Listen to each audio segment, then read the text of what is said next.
राज्य के कृषि मंत्री दत्तात्रेय भरणे नागपुर में आयोजित कृषि प्रदर्शनी एग्रोविजन में भाग लेने पहुंचे। इस दौरान पत्रकारों से बातचीत में विभिन्न विषयों पर अपनी प्रतिक्रिया दी। कृषि मंत्री भरणे ने एमएसपी खरीद में कम दाम देने की शिकायतें आने की बात पर कहा कि कोई एमएसपी से कम दे रहा है तो उसके खिलाफ सही एक्शन लिया जाएगा। विपणन मंत्री खुद इस पर कड़ी नजर रखे हुए हैं। विपणन विभाग और कृषि विभाग सही फैसला लेंगे।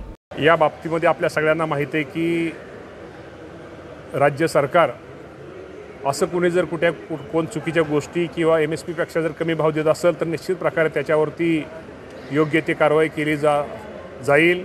आणि स्वतः पणन मंत्री जयकुमार रावल साहेब यांचं विशेषतः बारीक लक्ष या विभागावरती असल्यामुळे रावल साहेब पण निर्णय घेतील आणि कृषी विभाग पण त्या बाबतीमध्ये निश्चित प्रकारे योग्य तो निर्णय घेईल। उन्होंने कहा कि ये हमारा फर्ज है कि राज्य सरकार उन किसानों के साथ खड़ी रहे जो कुदरती आफतों से परेशान हैं। कृषि मंत्री ने आश्वासन देते हुए कहा कि हम राज्य सरकार के जरिए किसानों की मदद करने की कोशिश कर रहे हैं। बुआई से लेकर कटाई तक हम किसानों को जो भी मदद कर सकते हैं वो करेंगे। वहीं नाफेड खरीद शुरू होने के सवाल पर भरणे ने कहा कि इस बारे में फैसला हो चुका है और खरीद जल्द से जल्द शुरू होगी।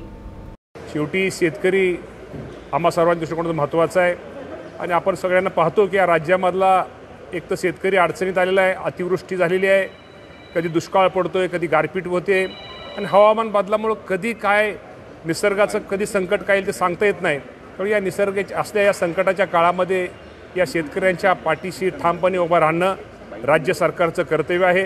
राज्याचे मुख्यमंत्री देवेंद्र फडणवीस साहेब असतील, एकनाथजी शिंदे साहेब असतील, अजितदादा पवार साहेब असतील, ह्या मंडळींचं बारीकसं लक्ष माझ्या शेतकरी बांधवांच्या प्रत्येक गोष्टीवरती तो जो शेतामध्ये पीक घेतोय, फळबाग घेतोय किंवा ज्या गोष्टी करतो त्याला योग्य त्याला बाजारभावापासून ते पेरणीपासून ते कापणीपर्यंत शेतकऱ्यांना काय सहकार्य केलं पाहिजे हे राज्य सरकारच्या वतीने आम्ही सगळेजण त्या बाबतीमध्ये लक्ष घालून शेतकऱ्यांना मदत करण्याचा प्रयत्न आम्ही करतोय।